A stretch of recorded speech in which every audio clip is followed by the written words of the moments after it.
মানে লাগিয়ে সিঁড়ি। মরণ মরণ করো তুমি, মরণ তোমায় রেখেছে গিরি। আমরা মরণ মরণ জানি, এই মরণ আমাদেরকে ঘিরে রেখেছে। অর্থাৎ এর সাপোর্টে একটা কোরআনের মধ্যে একটা আয়াত নাজিল হয়েছে, ফি বুরুজিন মুশাইয়াদা। বলা হয়েছে তোমরা যদি বুরুজ সিন্দুক বানাও, সিন্দুক বানাইয়া মরণ থেকে বাঁচার জন্য যদি তার মধ্যে লুকাও। কঠিন সিন্দুক আছে, লোহার সিন্দুক, ব্যাংকে দেখবেন লকার, ব্যাংকের লকার অনেক মজবুত, মোটা কইরা বানায়। আমাদের বাসা বাড়ির আলমারির মতো না, আরো মোটা, অনেক মজবুত।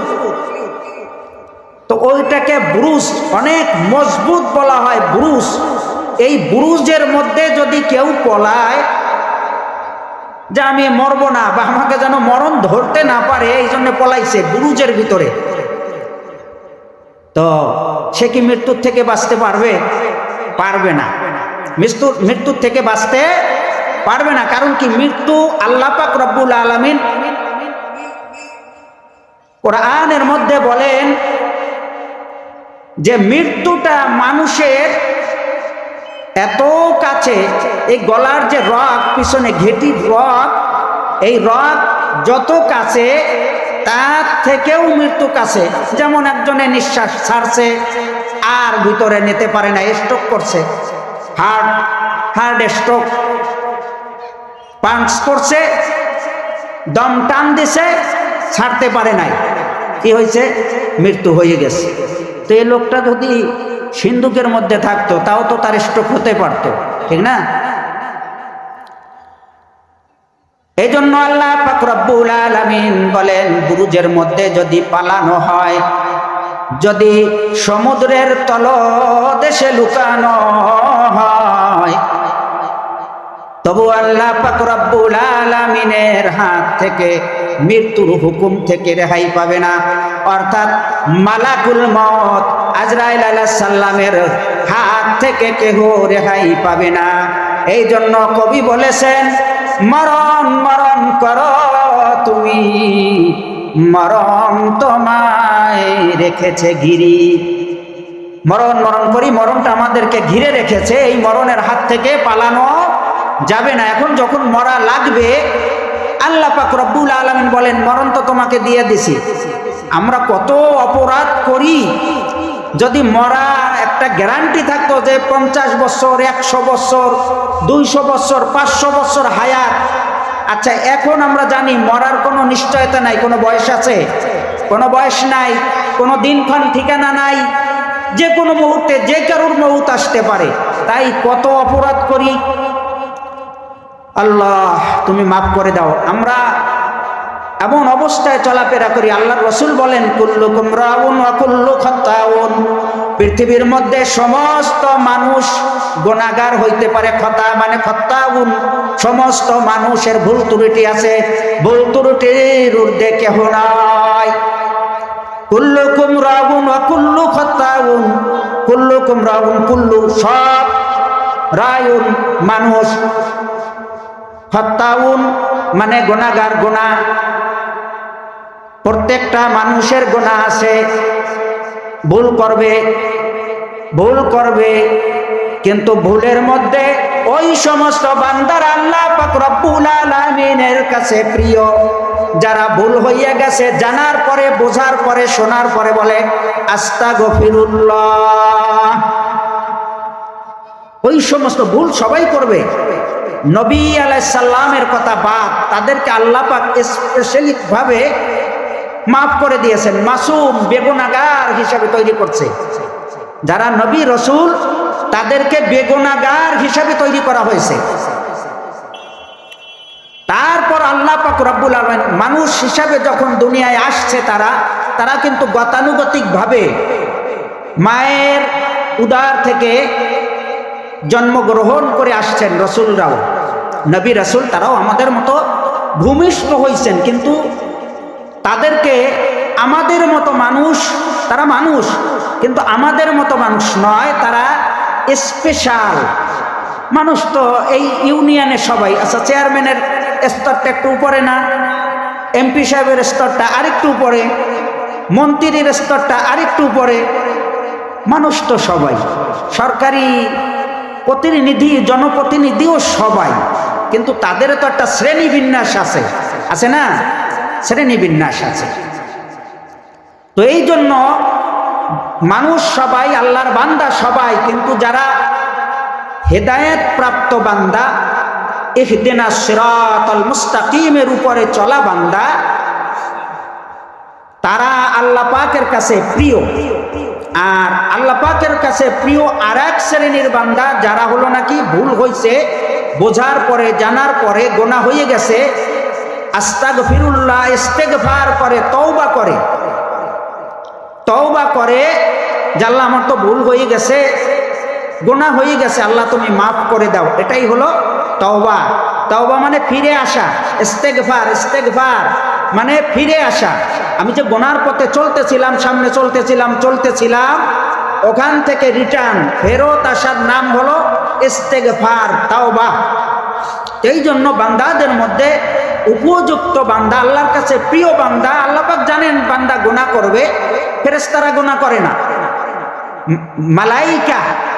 মালাইকা হলো ফেরেশতা, ফেরেশতারা গুনাহ করে না, কারণ আল্লাহ পাক তাদেরকে ওইভাবে তৈরি করছে, তারা গুনাহ করে না। কিন্তু আমাদেরকে একটা স্পেশাল স্বাধীনতা দিয়েছে নফস। এই নফসর ভিতরে অনেকগুলা কয়েকটা ভাগ আছে, খারাপ নফস আছে, ভালো নফস আছে, আদা আদি নফস আছে। কেন ওই করে কি মাঝে মধ্যে ওয়াসওয়াসা দেয় ইবলিস, শয়তান যে লানত প্রাপ্ত হয়েছে, ও করে কি, ওর কাজ হইল বিতাড়িত। আমরা যা আউযু বিল্লাহি মিনাশ শাইতানির রাজিম, আমরা কি বলি যে আল্লাহ বিতাড়িত শয়তান থেকে আপনার কাছে পানা চাই, আউযু বিল্লাহ পড়ি আমরা, অনেকে তো পড়ি না, আসলে পড়া উচিত। বিসমিল্লাহ বলি না, নেক কাজে বলি না, প্রত্যেক কথায় ভালো কাজে বিসমিল্লাহ বলা উচিত। দেখবেন অত্র অঞ্চলের অনেক মানুষজন, আপনারা সৌদি কুয়েতে থাকেন, সেখানে আমার দেখা একজন, আমি একদিন দেখলাম 2 বছরের একটা বাচ্চা পড়ে গেছে, আর 4 বছরের একটা বাচ্চা তার ছোট বোনকে তুইলা, মানে হাত ধইরা টাইনা তুলতেছে, বলে গুল বিসমিল্লাহ, গুল বিসমিল্লাহ। সুবহানাল্লাহ, বলুন সুবহানাল্লাহ। কি বুঝলেন? আমি যে এই ঘটনাটা বললাম, আসলে শুধু তাফসীর হয় না, তাফসীর ব্যাখ্যা করতে গেলে আনুষঙ্গিক কিছু যদি ঘটনা এবং আনুষঙ্গিক উদাহরণ না টানা হয়, তাহলে বোঝা যায় না, বোঝানোটা কঠিন হয়, বোঝাও কঠিন হয়। এই জন্য কোরআন বুঝাইতে গেলে স্বয়ং আল্লাহ পাক রব্বুল আলামিন এখানে এই কোরআনে ঘটনা তুলছেন। ইউসুফ নবীর ঘটনা আছে, নূহ নবীর ঘটনা আছে, এছাড়া আরো পয়গম্বরদের ঘটনা আছে, আমাদের নবীজির হযরত মুহাম্মদ সাল্লাল্লাহু আলাইহি সাল্লামের ঘটনা আছে, কারুনের ঘটনা আছে, ফিরাউনের ঘটনা আছে। যদি এই ঘটনা উদাহরণ একেবারেই না লাগতো, হারাম হতো, তাহলে আল্লাহ পাক রব্বুল আলামিন কোরআনকে বোঝানোর জন্য ঘটনা আনতেন না, তুলতেন না, ঠিক না? তো বললো গুল বিসমিল্লাহ, গুল বিসমিল্লাহ। এটা দ্বারা কি বুঝলাম? মানে তাদের মুখের ভাষা পইড়ে গেছে, ব্যথা পাইছে, তাও বিসমিল্লাহ। আর আমাদের যদি আমরা কাজ করতে যাই, কোনো নেক কাজ, যেমন কি ওযু করতেও বিসমিল্লাহ বলি না, রান্না বাড়া করি, যা কিছু করি, মা বোনেরা আমরা প্রত্যেকটা কাজের, ভালো কাজের শুরুতে বলবো বিসমিল্লাহ, আল্লাহর নামে শুরু করছি, বরকত। আর আউযু বিল্লাহ মানে আল্লাহর কাছে, মিনাশ শাইতানির রাজিম, আল্লাহর কাছে পানা চাচ্ছি, কার থেকে? শয়তান থেকে। আমরা আউযু বিল্লাহ বিসমিল্লাহর প্রচলন করব, যেমন নাকি বেশি বেশি সালামের প্রচলন করার নির্দেশ। আমরা আউযু বিল্লাহ বিসমিল্লাহ বেশি বেশি করব ইনশাআল্লাহ। তো আমি যে কথাটা বলছিলাম যে কুল্লু নাফসিন যায়িকাতুল মাউত, মরা যখন লাগবে তখন কিছু সামান লাগবে। আমরা দেখি মৃত্যু মানুষ আমরা দাফন দিই, আহারে আমাদের দাফন আমাদের সম্মুখে আরো কিছু প্রাণী আছে, তাদের দাফন এক নয়। কুকুর বিড়ালও তো মরে, ছাগল গরু তো মরে, হাঁস মুরগি মরে, ঠিক না? আচ্ছা, তাদের যে পরিণতি আর মানুষের পরিণতি এক হয় না। আমাদের মানুষ মারা যাওয়ার পরে আমরা শোক পালন করি, কান্নাকাটি করি, যদিও কান্নাকাটির হাদিসের নির্দেশের একটা মাপকাঠি আছে, ওই মাপকাঠি পর্যন্ত শোক পালন করা যায়, ওই মাপকাঠি পর্যন্ত কান্নাকাটি করা যায়। এরপরে আমরা তাকে গোসল দেই, সাদা কাপনের কাপড় পরাই, তারপরে তাকে দাফন করি, তাই না? মাটির নিচে তাকে দাফন করি। মারা যাবার পরে উনি তো আজ পর্যন্ত কেউ দেখছেন বলছে যে এই আমার ওই পাশে ওই সুন্দুকে টাকা আছে, স্বর্ণের চুরিটা ওই জায়গায় আছে, আংটিটা ওইখানে আছে, ওই ক্ষেতের দলিলটা ব্যাংকে বন্ধক দেওয়া আছে, এরকমের কেউ বলছে আজ পর্যন্ত শুনছেন? বলে নাই। কিছু নিয়ে গেছে বলে এই আমার ওই জিনিসটা মহব্বতের, আমার গরুটা খুব শখের গরু, বা আমি একটা ময়না পাখি পালন করি, ওইটা খুব শখের ময়না পাখি, আমার কবরে দিয়ে দে, চাইছে নাকি? চাই নাই। কেমনে যায়? খালি হাতে। শরিয়াতের দৃষ্টিতে তা আমরা দেখি খালি হাতে যাচ্ছে। কিরামান কাতিবিনা ইয়ালামুনা মা তাফআলুন। কিরামান কাতিবিনদ্বয়, কিরামান কাতিবিনদ্বয় একদল ফেরেশতা লেখক, যারা আমাদের নেক এবং বদ খাতার মধ্যে উঠাইয়া রাখে, যারা এটা সংরক্ষণ করে, ওই ফেরেশতাদের নাম হইল কিরামান কাতিবিন। আমাদের ছোটকালে গল্প শুনছি যে কিরামান কাতিবিন দুইজন, কিরামান কাতিবিন দুই ফেরেশতা, দুই কান্দে থাকে, তারা ভালো মন্দ লেখে। তো পরে মাদ্রাসায় যাওয়ার পরে জানলাম যে আসলে কিরামান কাতিবিন দুইজন না, ফেরেশতা দয়, লেখক বৃন্দ। তো এই লেখক বৃন্দদের কাজ হলো কি, এরা আমল এবং বদ আমল লেখে। আপনি আমি যখন মারা যাব তখন এই যে খালি হাতে যাই, আমাদের দৃষ্টিচক্ষু শরিয়াতে দেখি খালি খালি যান না, কি নিয়ে যান? নেক আমল আর বদ আমল, এই দুইটা জিনিস সঙ্গী হয়। এখন একজন জুয়াখোরের সঙ্গী, একজন মদখোরের সঙ্গী, একজন আইল ঠেলাকারীর সঙ্গী, একজন মানে বদকার লোকের সঙ্গী হওয়াটা একটু কেমন না? হ্যাঁ, বেয়াকুফ লোকের সাথে চইলা জ্ঞানী লোকের কাছে ধমক খাওয়া, তার মানে কি নিজেও বেয়াকুফ সাজা নাকি? মূর্খের সাথে, মূর্খ মানে কি আসলে লেখাপড়া জানে না, ওইটা কিন্তু ওটা মূর্খ বলে না। মূর্খ হলো সেই যে বুঝ আছে, বুঝের মতো বয়স হয়েছে, তারপরও মানে বেবুঝের মতো কাজ করে, এটাকে বলে মূর্খ। আক্ষরিক জ্ঞান নাই, তাকে কিন্তু মূর্খ বলা চলে না। কারণ দেখবেন অনেক আগেকালের মাতবাররা কি জানতো? টিপসই, কিন্তু তারা বিচার করতো না, বিচার করতো, তাই সে তো মূর্খ, অক্ষর জ্ঞান নাই, বিচার করে কেমনে? আল্লাহ পাক রব্বুল আলামিন তাকে মেধা যে জ্ঞান দেশে, ওই জ্ঞানের দ্বারা সে বিচার করতে পারে, লিখতে পারে নাই। কারণ সে স্কুল মাদ্রাসায় যায় নাই, লিখতে পারে নাই, শিখতে পারছে। লেখার জন্য হাত চলা দরকার, আর বলার জন্য মুখ চলা দরকার, শোনার জন্য কান দরকার। এখন যে বেচারা লিখতে পারে নাই, তার কান তো খোলা ছিল, সে কান দিয়া শুনছে, শুইনা শুইনা সে ধারণ করছে, এবার তার মেধা দিয়া জাস্টিফাই করছে, বিচার করছে কোনটা ভালো কোনটা মন্দ। এবার সে সেটা অন্তরে সংরক্ষণ করছে, যার কারণে সে সমাজে একজন গণ্যমান্য সুনামধন্য ব্যক্তি হইতে পারছে। তো এই জন্য আমরা কি করব? আমরা আল্লাহ পাক রব্বুল আলামিনের হুকুম মানার চেষ্টা করব। যেটা বলতেছিলাম যে মৃত্যু মানুষ কিছু নেয় না, আমাদের সাথে যায় নেক আমল আর বদ আমল।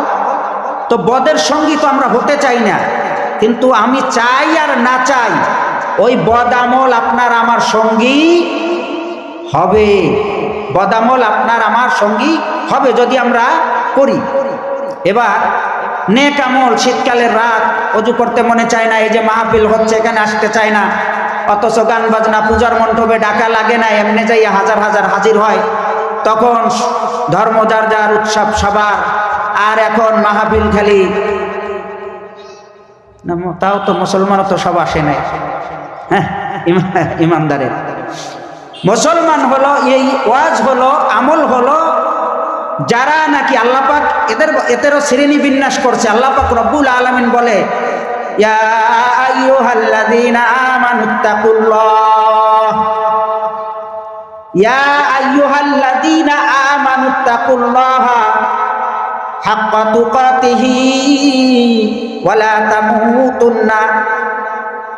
তামুতুন্না লা তামুতুন্না ময়রনা ইল্লা ওয়া আনতুম মুসলিমুন।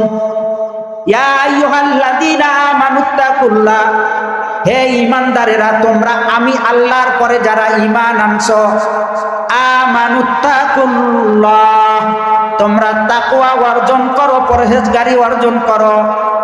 হাক্কা তুকাতিহি, হকের পরে হকের পথ ধরো, হক মতো চলো, হক বলো, হক গ্রহণ করো।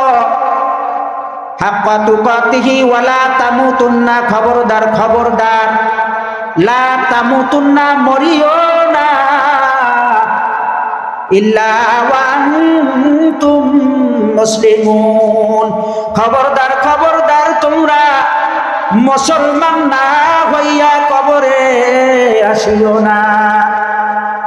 এখন আল্লাহর কথার সাথে আমাদের মিলল, আমরা তো মুসলমান, নামাজ পড়লেও মুসলমান, রোজা রাখলেও মুসলমান, না রাখলেও মুসলমান। কি বলি যে আমরা মুসলমান, হজ তৌফিক আছে কিন্তু করে না, তাও মুসলমান। এখন আল্লাহ পাক বলে, এই যে কোরআন শরীফে আল্লাহ পাক যা বলছে, আজ পর্যন্ত ১৫০০ বছরে কেউ সামনে দাঁড়াইয়া ভুল বাহির করতে পারে নাই। শুরুতেই বলছে, এই একেবারে শুরুতে, সূরার শুরু ফাতিহা, আলহামদুলিল্লাহ সূরা, এরপরে সূরা বাকারা, আলিফ লাম মিম। এই শব্দটুকের অর্থ আল্লাহ পাক রব্বুল আলামিনের, আল্লাহ পাক রব্বুল আলামিন সংরক্ষণ করছেন। জালিকাল কিতাবু লা রাইবা ফীহি, কোনো সন্দেহ নাই। জালিকাল কিতাবু, এই কিতাবের মধ্যে কোনো সন্দেহ নাই। লা রাইবা ফীহি, কোনো সন্দেহ নাই। ও মুসলমান, আপনাকে আমাকে আল্লাহ পাক প্রথমেই জানাই দিয়েছে যে এই গাইড, এইটা তোমাদের সংবিধান, এটা তোমাদেরকে চলতে দিছি। একেবারে শুরুতে কইয়া দিয়েছে যে লা রাইবা ফীহি, তুমি সন্দেহ করবা সত্যি কি মিথ্যা, আমারটা সত্যি না ওইটা সত্যি, আমার ধর্ম সত্যি না ওইটা সত্যি, একটা টাল বাহানায় থাকবা এদিক না ওদিক, না, সেই সুযোগ নাই। যে আমানতু বিল্লাহ, আল্লাহর পরে যে ঈমান আনবে তারপরে এই কোরআন মানা ফরজ হইয়া যাবে, ওয়াজিব হইয়া যাবে। এই জন্য শুরুতে আল্লাহ পাক রব্বুল আলামিন বলছে, ও বান্দা তুমি বিচলিত হইও না, সন্দেহের মধ্যে থাকিও না, তুমি কোন রকমের সংশয় রাখিও না। জালিকাল কিতাবু লা রাইবা ফীহি, নিশ্চয় নিঃসন্দেহে এটা নির্ভুল কিতাব, তোমার কোনো সন্দেহের অবকাশই নেই। এখন আল্লাহ পাক রব্বুল আলামিন বলছে যে তামুতুন্না ইল্লা ওয়া আনতুম মুসলিমুন, খবরদার খবরদার, মৃত্যুবরণ করিও না মুসলমান না হইয়া। এখন আমার নাম আব্দুর রহমান, আমার নাম আব্দুল আহাদ, আমার নাম আব্দুল আব্বাস, আমরা তো মুসলমান। তাহলে আল্লাহ পাক আবার কোন মুসলমান হইতে বলছে? এই মুসলমানের অর্থ আসলে আমরা জন্মসূত্রে, পৈতৃক সূত্রের নামে মুসলমান হয়েছি। পৈতৃক সূত্রে আমরা ইমানদারের ঘরে জন্ম নিছি, এই। কিন্তু আল্লাহ পাক বলছে, এখানে তো বলে না ইয়া আইয়ুহাল্লাযীনা আমানুত্তাকুল্লাহ, আমানুত্তাকুল্লাহ ইমানদারেরা, বলে না ইয়া আইয়ুহাল্লাযীনা কাফারু। আল্লাহ পাক কাফেরদেরকে ডাক দিয়া বলে নাই, আল্লাহ পাক কাফেরদের ডাক দিয়া বলে নাই, বলছে যারা আমি আল্লাহর পরে ঈমান আনছো, ইয়া আইয়ুহাল্লাযীনা আমানুত্তাকুল্লাহ, তোমরা যারা আমি আল্লাহর উপরে ঈমান আনছো, হে ঈমানদারেরা, আমানুত্তাকুল্লাহ, যারা আমি আল্লাহকে ভয় করো, করতে চাও, লা তামুতুন্না ইল্লা ওয়া আনতুম মুসলিমুন, তারা মুসলমান না হইয়া কবরে আসিও না। তাইলে বোঝা গেল কি, যে শুধু বাপের ঘরে জন্ম নিলেই মুসলমান হওয়া যায় না, মুমিন হওয়া যায় না, এটার জন্য শ্রেণী আছে। তো সেই শ্রেণী হইল যে নাকি ধারণ করবে, মুসলমানের ঘরে জন্মগ্রহণ করার পরে যে কোরআন ধারণ করবে সেই হইল ঈমানদার। সে যখন কোরআন এবং হাদিস অনুযায়ী চলবে, ওই অবস্থায় মৃত্যুবরণ করবে, সে মুসলমান হইয়া কবরে গেল। এবার কুল্লু নাফসিন যায়িকাতুল মাউত, সর্বপ্রথম এই আয়াতটাই আমি তেলাওয়াত করেছিলাম। আমরা যখন মরা লাগবে তখন কিছু কিছু নিয়ে যাইতে হবে। সেই নেওয়াটা হইল বদ আমল না, বদ লোকের সঙ্গী হওয়া যাবে না, নেক আমলের সঙ্গী হইতে হবে। আর নেক আমলের সঙ্গী হইতে গেলে কোথায় চলতে হবে? ইহদিনাস সিরাতাল মুস্তাকিম। আমরা সবাই করি, আল্লাহ আমাদেরকে সহজ সরল সঠিক পথ দান করো, সঠিক পথ দান করো, এটা আমরা বলি না? এইটা আমরা বলি। তো আল্লাহ পাক রব্বুল আলামিন আমাদেরকে